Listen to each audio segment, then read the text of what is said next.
வாழ்வில் வார்த்தை ஊழியங்கள் வழங்கும் இன்றைக்கான இறை வார்த்தை. இயேசு கிறிஸ்துவின் இணையற்ற நாமத்திலே இந்த காலை வேளையிலே மகிழ்ச்சியோடு உங்களை வாழ்த்துகிறேன். ஆண்டவர் தருகின்ற சமாதானமும் சந்தோஷமும் இன்றைக்கு உங்கள் வாழ்க்கையிலே நிறைவாய் காணப்படுவதாக. ஜிம் என்ற வாலிபன் தன்னுடைய 10வது வயதில் இயேசு கிறிஸ்துவை சொந்த இரட்சகராக ஏற்றுக்கொண்டான். 15 வருடம் ஆண்டவரோடு நல்ல உறவில் இருந்தான், மகிழ்ச்சியாய் இருந்தான். 15 ஆண்டுகளுக்கு பிறகு அவனுடைய விசுவாச வாழ்க்கையில் தடுமாற்றம், சூழ்நிலை மாற்றங்கள், தவறான நண்பர்களின் சகவாசம், இதனால் ஆண்டவரை விட்டு பின்வாங்கினான். ஆண்டவரை மறந்து வாழ ஆரம்பித்தான். பிரச்சனைகள், குடும்பத்தில் இழப்பு, வேலையில் சமாதானம் இல்லை. யாராவது இந்த நேரத்தில் ஆலோசனை சொல்ல மாட்டார்களா என்று மனம் ஏங்கியது. ஒரு நாள் தன் அறையில் அமர்ந்திருந்த பொழுது வேதாகமம் கண்ணில் பட்டது. எடுத்து புரட்டினான். 121 சங்கீதம் 2 வசனம் கண்ணில் பட்டது. வானத்தையும் பூமியையும் உண்டாக்கின கர்த்தரிடத்திலிருந்து எனக்கு ஒத்தாசை வரும். அப்பொழுது விழித்து கொண்டான். தான் ஒரு காலத்தில் இயேசுவை ருசித்து சமாதானமாக வாழ்ந்த நாட்களை நினைத்தான். தன்னுடைய தவறை உணர்ந்தான். மறுபடியும் ஆண்டவருக்கு தன்னை அர்ப்பணித்தான், ஒப்புரவானான்.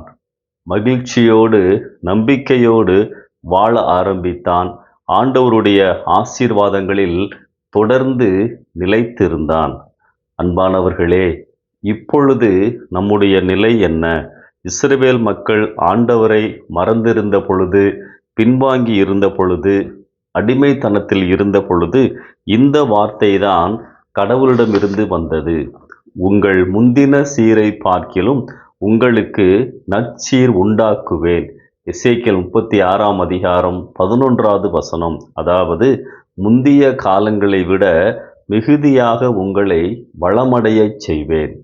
அன்பானவர்களே, இளைய குமாரன் ஓமையில் வருகின்ற உண்மை, மனம் திரும்பி மீண்டும் ஆண்டவரிடத்திலே வருகின்ற பொழுது அப்படியே ஏற்றுக்கொள்ளுகின்றார். மட்டுமல்ல, இழந்தவைகளையும் கொடுத்து உயர்த்துகின்றார். இந்த இயேசுவின் அன்பை உணர்ந்து தயங்காமல் மீண்டும் அவரிடத்தில் நம்மை அர்ப்பணிப்போம். ஒரு சிறிய பாவம் அல்லது இழப்பு, பிரச்சனை கூட உங்களை ஆண்டவரை விட்டு தூரமாக்கி இருக்கலாம். எப்படி மீண்டும் வருவது என்று தயங்கலாம். ஆனால் ஆண்டவருடைய அன்பு மாறாதது, அளவில்லாதது. ஏற்றுக்கொள்ளுவார், அரவணைப்பார். எப்படி அந்த வாலிபன் மறுபடியும் இழந்தவைகளை பெற்றுக்கொண்டானோ, மறுபடியும் சமாதானமாய் வாழ ஆரம்பித்தானோ, அதே போல உங்களுக்கும் ஆண்டவர் செய்வார். பிரியமானவர்களே, எப்பொழுதும் ஆண்டவருக்கு நெருக்கமாகவே இருங்கள். கிருபை உங்களை சூழ்ந்து கொள்வதாக. இந்த சிந்தனையோடு இந்த நாளை ஆரம்பிப்போம். கர்த்தரின் கரம் உங்களோடு இருப்பதாக. ஆமென்.